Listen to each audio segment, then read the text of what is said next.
Crypto Smart Talk. It's a Tuesday, right?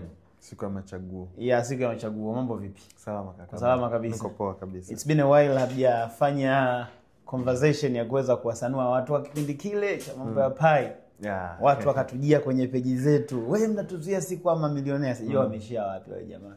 Hatujui kwa kweli. It is what it is. Yeah. Mambo ni mengi, muda ni mchache. Bwana, mambo vipi? Wana DNscribers wote, ma inkers wote. It's a pleasure having you here watching this Crypto Smart Talk nikiwa na bwana Charity Aaron. Mimi naitwa Trace Magno. Kama kawaida leo tupo na Crypto Smart Talk, lakini nitakuwa na Charity. So tuna vitu vingi actually ambavyo tutaenda kuvizungumza, lakini kabla hatujaenda mbali, kumbuka make sure una subscribe kwenye channel yetu kwa ajili ya kupata updates mbalimbali. Lakini so hivyo tu, unajua tunapewa nguvu na Encryptus wallet. Bonge moja la wallet ndugu yangu. Unajua one of the thing ambacho mimi I'm very proud of. Unajua wanasema katika teknolojia sometimes inabidi uwe pioneer ili uweze ku experience the real stuff. Unajua Encryptus mimi nimeipokea mwaka 2020. Basically tumeipokea mwaka 2020. Na ilikuwa ni wallet ambayo ilikuwa haina mteja hata huyu mmoja. So it's something ambacho mimi I'm proud of kwa sababu definitely mimi ni sehemu ya ukuaji wa ile wallet. Kabisa. Because the whole base of the customers were Encryptus. Na ni business ambayo mimi niliamua kwa sababu niliona ina make sense kwenye logic yake. So it's been 5 years now na tunaenda mwaka wa 6. It's a real huge mileage. Na ndio maana sisi huwa hatuambii watu anza investment ya crypto. Tunawafundisha watu kujua kwamba kwenye crypto na blockchain ecosystem kuna opportunities, lakini you have to do with a smart mind, kwamba lazima uwe na uelewa. So it's something ambacho sisi tuko proud na tunaweza tukakurecommend kabisa bwana muda huu. Mmoja ya wallet ambao nitakurecommend kuweza kutumia kwenye kujenga portfolio yako ya sarafu digitali. Basi ndugu yangu nenda Play Store ama App Store, hebu jaribu download Encryptus wallet afu jaribu kuitumia afu tutupatia feedback. Lakini sio hivyo tu. Kama wewe ni mgeni na haya mambo, wala hata usirush. Sisi tuko hapa kwa ajili ya kukupatia elimu. Kwa hiyo endelea kujifunza, the moment utakapoona uko tayari kufanya maamuzi, then that's it. Na kufanya maamuzi lazima ufanye. Kabisa. Yeah. Kama is something ambacho unaona kwa make sense, no problem, but sisi kama wadau tunakwambia Encryptus, learn, stake and earn. Yeah, kabisa. Mambo ni mepesi kabisa. So bro, kumekuwa na vitu vingi sana vinaajiri around the world when it comes to crypto. Moja kati ya kitu ambacho tulikuwa tunabishana na watu wengi sana ni swala zima la kusema kwamba Bitcoin itakuja ku replace fiat currencies kwenye normal routine transactions. Ni kitu ambacho mimi niliona kabisa since day one haki make sense, kwa sababu kwanza Bitcoin na equity, alafu it's speculative in nature na ina volatility kubwa. Sasa ukisema uitumie katika daily transactions, obviously lazima itafail tu. Yaani ile natural adoption yake itakwama. Na one of the thing ambacho watu wengi walikuwa wasema unaona El Salvador wameshairuhusu, lakini what happened? Nilikuwa usijui kama umefanya research na kujua kinachoendelea El Salvador saa hizi kuhusiana na matumizi ya Bitcoin. Yaani tu kabla ya kwenda kuangalia El Salvador, ni kitu ambacho watu wengi wanashindwa kuelewa. Ni kwamba project ya Bitcoin ilivyoanza, hata ukisoma white paper yake, lengo lao lilikuwa wazi kabisa, tunataka ku replace fiat currency. Lakini adoption yake, watu walivyoanza kuitumia Bitcoin, unaona kabisa ina skew kabisa kutoka kwenye ile lengo lao origin. Definitely. Ni kama tungesema kwamba Bitcoin na crypto hizo nyingi zimejipata katika engo ambayo inaendana na uhalisia wa jinsi ilivyotengenezwa. Kwa sababu leo hii ukianza kuniambia Bitcoin tuitumie kama regular transaction medium ya kila siku, definitely uchumi utakuwa ni wa ajabu sana yani. Kabisa.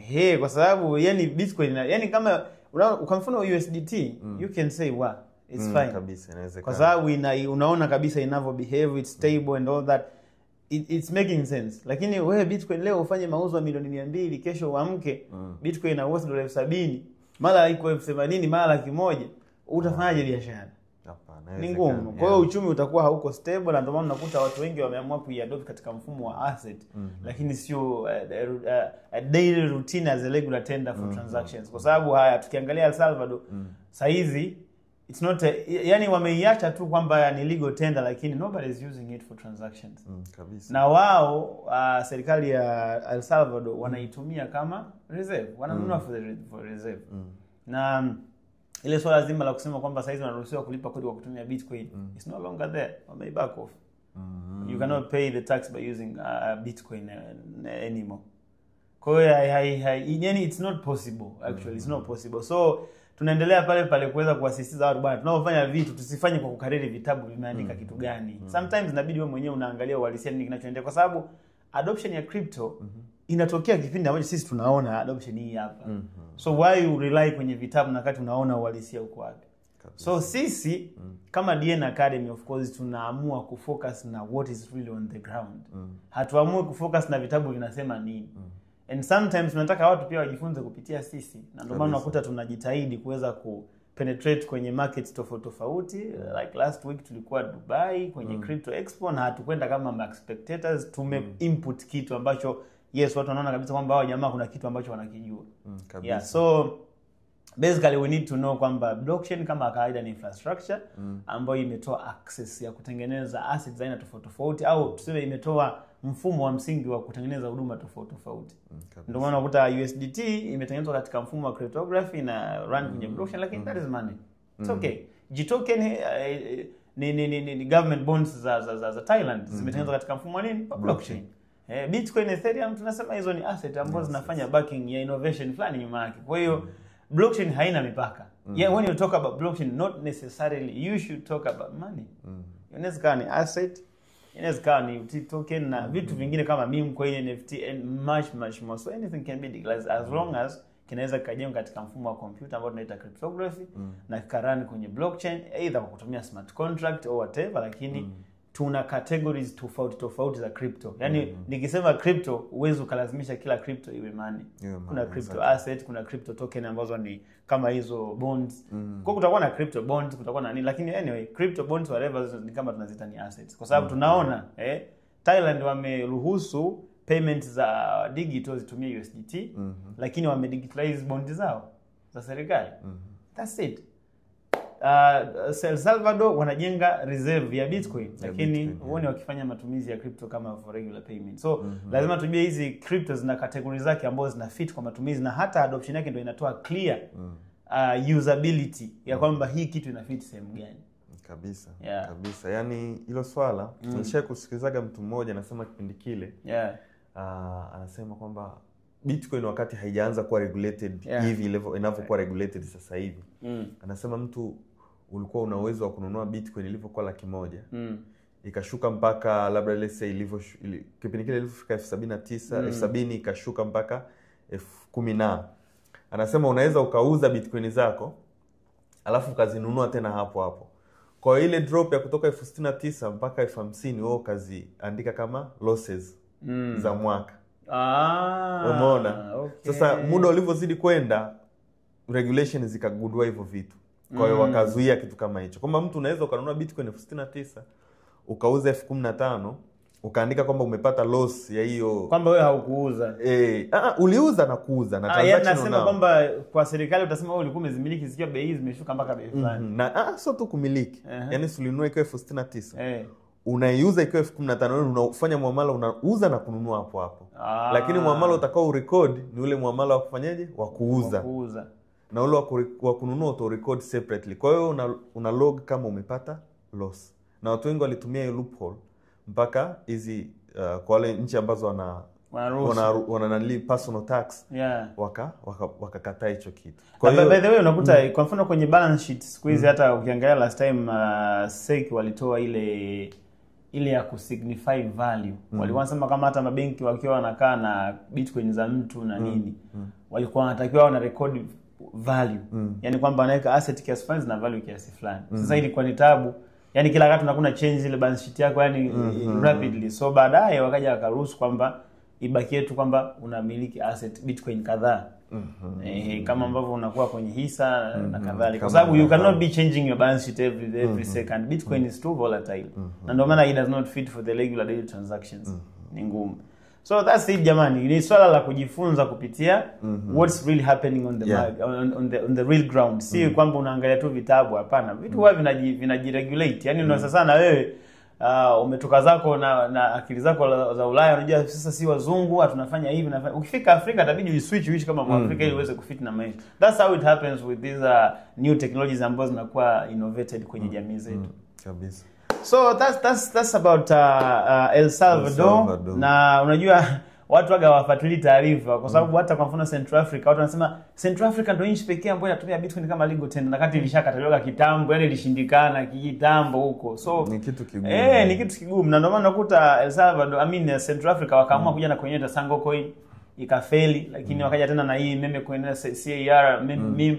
Lakini yote hiyo nadhani sometimes inakuja kutokana na mihemko kwamba mtu anatamani aoneshe dunia kwamba yuko ahead of the tech, lakini anakuwa hayuko knowledgeable enough kuweza kuinvent kitu katika nchi yake kikaleta matokeo kwa jamii. Ndio maana nakuta wengi wanaishia kuangukia pua. Kasango coin inaangukia pua, hiyo CAR inaangukia pua, etc. So I think watu inabidi tujifunze kwamba hii teknolojia ni mpya, usirely kwenye midomo ya watu au taarifa za watu ambao wana influence, rely kwenye uhalisia. Yeah. So number 2 tulikuwa tunaangalia swala zima la Paraguay bwana. Paraguay.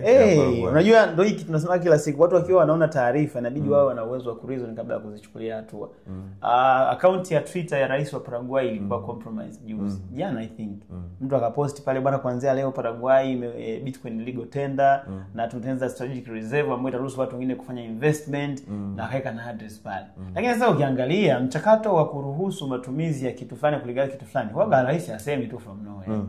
Rais huwa anatoa opinions or whatever, lakini anaweza akasema kuanzia leo ni hivi, address ni hii hapa. Hiyo kitu inakuwa ni ngumu. Of course taarifa ilikuwa ni positive kwa watumiaji wa Bitcoin, na ndio maana uliona ilipanda ghafla fupi kaenda mpaka 110. Lakini baadaye wakaja akagundua kwamba ile account imekuwa compromised, na wao wenyewe pia wakathibitisha, na hiyo swala la Paraguay kwenda kutengeneza reserve ya Bitcoin na kuifanya legal tender, hiyo kitu haipo na wala haiko on discussion paper. Kwa hiyo ilikuwa ni kitu, ni scam mmoja alicheza na account kama ambavyo ilitokea kwa Mbappe, nadhani naye ashakuwa compromised, na watu wengine Mohamed Dewji naye ashaikuwa compromised account yake. Yeah, kwa hiyo I don't know what's the issue with the X platform. What on compromise accounts za watu sana? Ni nanili security measures ama so security measures. People are very smart. Our hackers, they are very smart, they have very powerful tools, alafu watu hawako aware on security. Nilijaribu kuchimba na kufuatilia, sio kwamba Twitter wana shida, Facebook wana shida au Instagram wana shida. Shida inakuwa ni mtu. Unakuta mtu anatumia username yake, password yake, namba yake ya simu. Kwa hiyo mtu akijaribu kuhack, akijaribisha namba yako ya simu ikikubali, si ameingia kwenye account yako. Wala watu wanaoibiwaga labda account zao za Facebook. Mtu anakufuata bwana, imekuja code sijui nini ingiza. Hiyo saizi hata kwenye email, kwenye WhatsApp. Kwenye WhatsApp, yes. Kwenye WhatsApp watu sasa ndio unakuta hiyo message za UNICEF zile. Kwa hiyo unakuta people ndio hivyo, unakuta mtu kweli ni high rank lakini kwenye hivi vitu vidogo vya security, cyber security unakuta yuko shallow. Kwa hiyo unakuta ndo hackers wana take that advantage. Na mtu huwezi kwa uko well off kwenye kila kitu. Na kabisa. Yeah, so walivyo wamehack. Sasa nikategemea hata angepost meme coin labda. No, alipost ile taarifa ambayo ilikuwa unajua meme coin imekuwa ni trend ambayo tayari watu wameshaizoea. Kwa hiyo kifanya jamaa wakapost address nyingine ya kupokea investment za watu. Lakini kabla hawajaanza kufanya hivyo ndio watu zile officials wakawa wamewahi na wakatangaza kwamba kwa account imekuwa compromised. So that's what happened. Lakini jamaa yeye alikuwa ameplan kuchukua crypto moja kwa moja, sio kuuza coin. Ya kuuza coin sishakuwa popular. Na ukiangalia ile ya Libra, ile ya Argentina, wakati yule rais wa Argentina alivyodanganywa na kina Hayes post ile meme coin ya Libra. Unajua kuna baadhi ya funds ambazo zilikuwa converted from the Libra zikapelekwa kwenye Solana wallet. Psycho wamezibana. Wamezibana. Kwa hiyo sometimes watu wanaona kama saizi watu, kwa sababu jinsi matatizo yanavyoongezeka ndio jinsi wanatafuta security measures za kuweza kucombat na hayo matatizo. Kwa hiyo jamaa alikuja na nani nyingine, lakini ile usiangalia hata haina activity nyingi na ilikuwa na Bitcoin vichache sana kama dola 3000 4000. Kwa hakufanikiwa in short. Na ndio maana baada ya kujua kwamba ile ilikuwa ni imekuwa compromised na Bitcoin nayo tena kama kawaida ikadondoka. Yaani mambo ni mazito haya. Alafu useme ndio Bitcoin itumie katika regular transactions za kila siku. It's not possible. It's gonna be Yeah, so this is a second news, lakini tuwakumbushe tu, the conversation is brought or powered by Cryptos Wallet. Yeah. Tukibaki huko South America, nimeambia sasa hivi Bolivia. Sasa hivi unaweza kalipa kwa USDT bwana. Bolivia kama nakumbuka tulifanyaga conversation kipindi fulani hivi. Tulizungumziaga ile benki yao inaitwa Bancobisa. Wamefungua huduma ya wallet ya kutunza USDT kwenye benki yao. Hiyo ilishakuwa official, na hata saizi kama wewe ni mkazi wa Bolivia, unaweza kufungua account yako ya wallet yani ya kutunza USDT zako kupitia benki ya Bancobisa. So CEO wa Tether saizi amekuwa na movements nyingi, naona nakula deals alikuwa Namibia wapi. Na naona juzi akawa ameposti kwamba baadhi ya maduka kule Bolivia wana label prices za vitu kwa kutumia USDT. Yani kwamba unakuta sunglasses nini zimelabeliwa kwa kutumia USDT. Kwa hiyo lakini mimi sishangai kwa sababu USDT it's more representing a dollar kwa sababu ni dola ambayo ina run kwenye mfumo wa blockchain. Yeah, kwa sababu ukitaka dola lazima utume KYC na utume equivalent amount of dollars ziweke kwenye safe kule ndio utapewa USDT. Na kesho ukihitaji USDT zako unatuma USDT wanaziban alafu una redeem ile hela yako ya kawaida. Kwa hiyo ile ni dola tu in short. Yeah, it's a dollar. Kwa hiyo Bolivia bwana they are taking a step. Na of course haiko popular sana wala formal lakini unajua nchi nyingi sasa hizi ziko katika pilot study ya kufanya ile tunasema monitoring, kuweza kuona vitu vikoje, watu wanapataje awareness, wana study kupitia adoption. Yani we are learning on process. Kwa hiyo Bolivia I think nchi ambazo zina uchumi wa kawaida zinaona kama zina chance ya kuweza kurevamp uchumi wao kupitia crypto na blockchain technology na ecosystem nzima ya blockchain. Kwa hiyo ndio maana unakuta wao wanajitahidi kuachia watu ambao wana uwezo wafanye hivyo. Ukiona nchi kama Thailand wame take a very huge step. Wameruhusu USDT for the digital payments. Unaona wana G token kwa ajili ya kufanya bonds tokenization. Na itakuwa inalipa kuliko hata mabenki kwa sababu italipa almost kama 1.7% per year. Kwa hiyo wenzetu kule APY zao ni ndogo sana. Ndogo, yeah. Sisi kwetu huko APY ni kubwa kwa sababu pia tuna risk ya inflation. Ndio maana kutaga benki wanalipa 15, 13. Hiyo ni wanaangalia inflation rate ya uchumi wa nchi yako. Kwa hiyo wao wenzetu kule unakuta ni sana ikienda ni 3.5 kwa mwaka. So that's how it is. Yeah, so kitu kingine ambacho nilikuwa nataka nimekumbuka tunazungumza hapa. Juzi tulizungumza kuhusu Dubai kuanza kutokenize real estate. Ile tunasema mamlaka ya ardhi pamoja na wale virtual asset security authorization Nevasa wameshirikiana kwa pamoja na benki kuu ya Dubai. Na United benki kuu ya Dubai wamekubaliana kutengeneza, yani wame cooperate kutengeneza platform ambayo inaitwa Pripe Mint kwa ajili ya kufanya sales ya real estate kwa mfumo wa tokens ambazo zimejengwa kwenye blockchain. Na ledger yake imejengwa kwenye blockchain ya Ripple. Na so far nilikuwa najaribu kufuatilia kwa sababu hii imetoa fursa kwa wale watu ambao hawana uwezo wa kumiliki real estate in a normal circumstances kwa sababu they are too expensive. Unajua Dubai when it comes to real estate. Hey bro, ni story nyingine. Kwa hiyo walichokifanya wao wametengeneza tokens ambazo zile tokens sasa zina represent real estate fund ambazo zimekuwa listed. Ukiingia kwenye privecommunity.com unaweza ukaona wameruhusu watu ambao wanaweza kuinvest kwenye real estate kuanzia dirham 2,000 na kuendelea, ambao ni kama $500 na kitu. Na so far toka wameanzisha nadhani hata mwezi hujafika tayari kulikuwa na investment kwenye real estate zinazokadiriwa kuwa $339.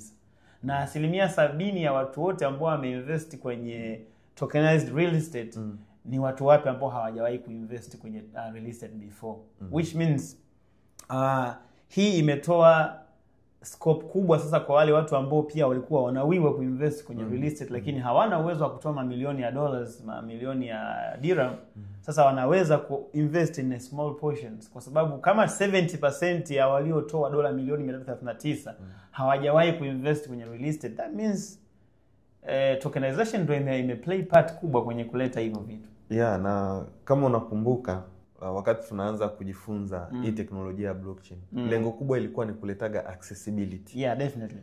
Kwa sasa it means kwamba tutazidi kuona projects nyingi zaidi na zaidi na watu wengine wataweza kuchip in kwa sababu kama labda gorofa lina thamani ya 1 billion. Yeah. Tukilisplit kwenye token milioni 1, manake mtu unahitaji 1,000 tu kuinvest. Yeah. Na hiyo sasa itafanya kiwanda cha real estate kizidi kupata capitalization kubwa ambayo itafanya evaluation yake iwe kubwa kwa watu watapiga hela. Kabisa. Na trust me, hii inaweza ikaenda ikafanya evolution kubwa kwa sababu gani? Kumbuka mtu akinunua tokens ambazo zina represent real estate. Akitaka cash hawezi kustruggle kwanza kutafuta sui wakala au agent amsaidie kuuza. No, anaingia kwenye open market, anafanya transaction kwa sababu tokens zinakuwa zina operate kwenye automated market maker. Kwa hiyo inaongeza flexibility kubwa sana kiasi kwamba sasa hata bwana Allen bwana Allen siji. Hata bwana Charity una uwezo wa kufanya transaction unavyojisikia wewe kwamba okay unaweza kuhisi kwamba saa hizi ni miliki kiasi fulani au ukaamua kufanya kudunduliza ukaongeza ownership yako kwenye real estate projects ambazo zimelistiwa pale mdogo bila kuwa na stress, kwa sababu unajua nikinunua tokens za $5,000,000 na miliki siku ya mita kadhaa. Kwa whatever that is being risen as a profit, I'm a dividend pia mimi ni beneficiary wa dividend. Kwa hiyo I think this is a huge step, na Dubai I think it's one of the countries ambazo when it comes to technology adoption pamoja na kuchukua fursa wale jamaa wako aggressive sana. Sasa tusiwazungumzie sana, lakini wale jamaa wako aggressive, na when you speak of a business hub in the world I say Dubai yache kama hili. Na uzuri pia wana sheria ambazo ziko very friendly. Vibaya mno bro, mimi nimeenda last time makampuni ambayo yanafanya ramp on and ramp off service yako mengi vibaya mno, kwa sababu hata ukifika tu Dubai Sage OTC companies, nikisema OTC maana yake ni wale ambao wanafanya transactions za USDT to fiat on the counter.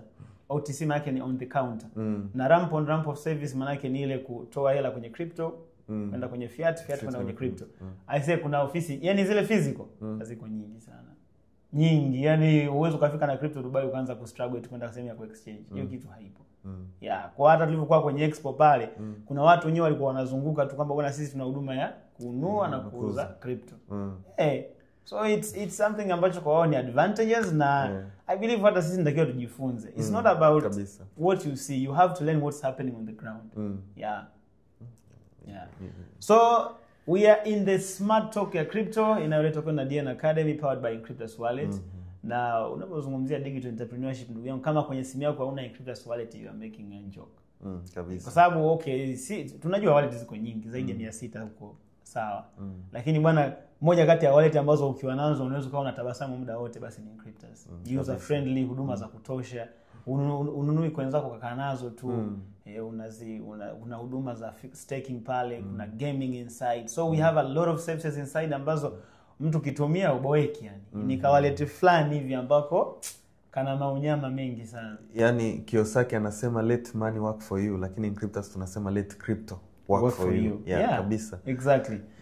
So kumalizia conversation yetu bwana, nimekumbuka. Unakumbuka ile meme kwenye Trump? Ile meme kwenye Trump bwana. Trump bwana jamani, yani jamaa bwana kwenye when it comes to business, huyu jamaa bwana ana influence kubwa sana. Na anatumia kiti chake cha urais effectively. Unajua last month unakumbuka alikuwa ameandaa dinner ya wale top 200 owners wa Trump meme coin watapata nafasi ya kupata dinner na Trump. Lakini wale top 25 wale ndio walikuwa na VIP reception. Bwana wale wamiliki wa wale tofauti including yule Justin Sun yule wa CEO wa Tron, Bitmart CEO wake walionunua ile Trump coin walikuwa ni wale wale watu wenye hela zao, wale watu kutana na Trump bwana, tujue kama tunaweza tukapenetrate kwenye market ya Marekani. Kwa hiyo wale VIP wale walipigwa msosi wa maana, reception ya VIP wakapigwa saa $100,000 kila mtu na nini. Mambo yalikuwa mengi. Japokuwa kuna mwamba mmoja akasema misosi ilikuwa mibaya. Watu hawajua yani hawawezi kufanya vitu viwe serious all the time, lakini that's how the world supposed to be. So alifanya ile meeting, na kama tunavyojua of course watu wengine wanachukulia meme kwenye Trump kama ni investment asset, lakini yeye anachukulia kama ni sarafu ambayo inawaunganisha watu ambao wanaamini katika philosophy za bwana Trump kwamba viongozi ambao hawakati tamaa basi ndio wanunua ile coin kuonyesha kwamba tuko pamoja. Ila wadau wenyewe wananunua kama vile investment. If you don't make a profit you don't have to. Japokuwa kuna baadhi ya masenta walikuwa wana criticize, wanaona kama jamaa anatumia ile kujitengenezea pesa kwa ajili ya kufanya sell off ya access ya White House and all that. Mambo ni mengi. Of course huwezi kufanya kitu kaangana kipo sawa kwa watu wote. So alifanya ile dinner na wadau bwana kama kawaida walinunua. Walipomaliza tu ile dinner wakapiga sell yani. Of course kulikuwa kuna faction kubwa, japokuwa Nadhani walipotangaza Dina ilipanda kutoka $10 mpaka 15. Then baada ya Dina instantly ikashuka kama for 2-3%. Watu na kuna watu nasikia walipiga $2 milioni 2-3 faida baada ya kuuza kwa sababu walinunua kwenye bei chini. Na hiyo mpaka imekuja kuzindua strategy mpya ya kutrade. Umeisikia hiyo? Strategy ya kutrade ya Trump inaitwa TACO. Haki ya Mungu. TACO sio TACO unazungumzia ni TACO. Yaani kirefu chake ni kwamba anasema Trump always chicken out. Ndio strategy ya kutrade ambayo watu wanaitumia saa hizi kwa ajili ya short term gain. Kwa maana kwamba watu wanaamini kwamba Trump akiongea kitu kibaya ambacho mnajua kabisa kinaenda kuvuruga, maana yake jua kabisa baada ya muda mfupi atatafuta solution. Kwamba ameintroduce trade wars nini na nini. Yaani jua baada ya muda lazima atatafuta solution, ataweka mambo sawa. Sasa akinjuzi ile changamoto blaza lazima market zishake. Ndio unakuta kwa mfano saa hizi of course crypto na stocks pamoja na shares whatever zina behave in the same way. Trump akiongea hivi kuna trade war na nini unakuta watu wanaanza kuuza, wanaogopa, sell off inatokea, price zinashuka. Wajanja wanaotumia ile TACO strategy ambayo inaitwa ni Trump always chicken out.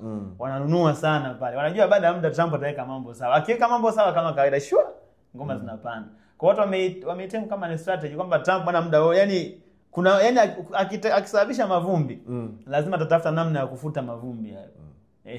Kwa hiyo wao Trump akisababisha tatizo tu wao wanaingia sokoni. Akilalamika, akiongea taarifa mbaya wao wanaingia sokoni.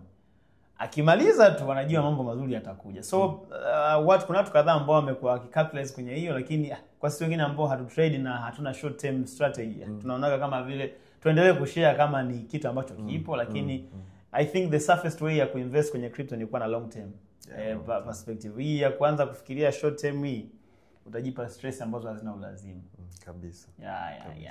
So kama kuna kingine you can add up there. Hakuna cha kuongezea.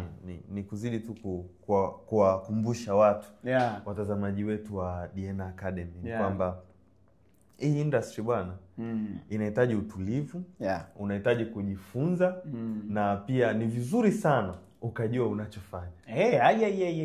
Yaani bwana unajua issue ni kwamba ndio juzi nilikuwa nimefanya ile smart talk ya jana kama sikosei. Nilikuwa nasisitiza watu yani hata unavyoenda kuangalia kampuni usianze kuangalia CEO ni nani. Yaani sasa na wewe leo hii unakaa umeweka labda zile scam kama sijui D9 kama sijui Kalinda. Tunamchukua Mohamed Mo awe CEO. Hata kama akiwa Mohamed Mo CEO pale. Ngoma haiwezi kufanya kwa sababu kile kitu unachomweka awe CEO ni it's a broken business model. It does not work. Kwa hiyo ndio maana unakuta hata kwenye website hizi wanaanza kuweka kwanza idea ya biashara na nini. Masi wanakuwa chini kule about us. Why? They need you to understand the business kwa sababu people they can change. Leo yupo kesho hayupo. So it's something ambacho watu natakiwa wajifunze kwamba bwana haya mambo hayana miujiza. Eti mtu amekaa kabisa mwanangu unaona mtu amekaa. Unaona hii meme coin hapa imepanda ikifika hapa kuna support hapa meme coin. Yaani unafanya na technical analysis ya meme coin. Sasa tunatakiwa wafike stage wao na serious fulani kwa sababu at the end of the day zile price charts huwa ni reflection ya historical performance ya price ya asset. It's not like ina guarantee future itakuwaje. Kwa at the end of the day I think it's important especially kwa wale long term investors tuweze kufikiria na kuona kwamba tunafanya maamuzi kutokana na uhalisia wa nini kipo kwenye field. Hii habari ya kuangalia kilitokea nini mwaka jana, vitu vinabadilika bro. Things are changing. Kabisa. So that was it, ladies and gentlemen, for the Crypto Smart Talk brought by DNA Academy, powered by Encryptus Wallet. Wallet bora kabisa hii. Tembelea Play Store, tembelea App Store, download hii wallet, afu jaribu kuitumia uone. Unapotaka kujenga portfolio yako ya digital assets. Si wengine tumekuwa tukitumia hii wallet saizi mwaka wa 5, tunaenda mwaka wa 6. Na ni wallet ambayo tunajivunia kwa sababu tuliipata ikiwa bado kwenye amateur stage. Kwa hiyo tuliona kabisa bwana ni moja kati ya wallet ambazo they are very promising, zina huduma nyingi nzuri na kwenye roadmap yao ukiangalia wana vitu vingi sana yani kwa sababu it's not just a wallet, it's a digitalization tool. Kuna vitu vingi sana vinakuja pale. Ndio ukizungumzia mambo ya gaming, mambo ya gaming play to earn, mambo ya staking, mambo ya IBO kujenga community yako, it's there. It's a one stop center and so many things are still being added. So mimi naamini kabisa wewe kama ni mtu smart, mjasiriamali smart, basi utatafuta taarifa. Na utafutaji wa taarifa unakoga huko effective kama una knowledge. Ukitafuta taarifa kama una knowledge lazima uibuke na matango pole. Kabisa. Kwa hiyo sisi kama Diana Academy tuko hapa kwa ajili ya kuassist na kusupport kuhakikisha kwamba kila kitu unachokihitaji kinakuja hapa jirani na wewe. So cha kufanya ni nini? Make sure una subscribe kwenye channel yetu kuhakikisha kwamba all the information wewe ndio unakuwa mtu wa kwanza kupata, na usisahau kuacha comment na maswali kwa chochote ambacho tunahitaji sisi tuweze kufanyia clarification. And bear in mind, the best wallet for you is Encryptus. Tembelea, download, alafu prove wewe mwenyewe. Lakini kama tunavyosemaga, kama hauna knowledge na haya mambo, take your time bro. Take your time sister, father, mother. Njoo jifunze, hata kama sio kwetu. Jifunze kwa sababu logic wala sio kwamba ni miujiza kwamba hazieleweki. Zinaeleweka. Jifunze, ukishamaliza kujifunza utajua kabisa kwamba ni kitu ambacho kinakufaa au la. Kabisa. So ulikuwa na mimi Anthony Mlelo, na nita Tris Magno, na ulikuwa na Charity Aaron. So see you next time and don't forget to subscribe. Bye.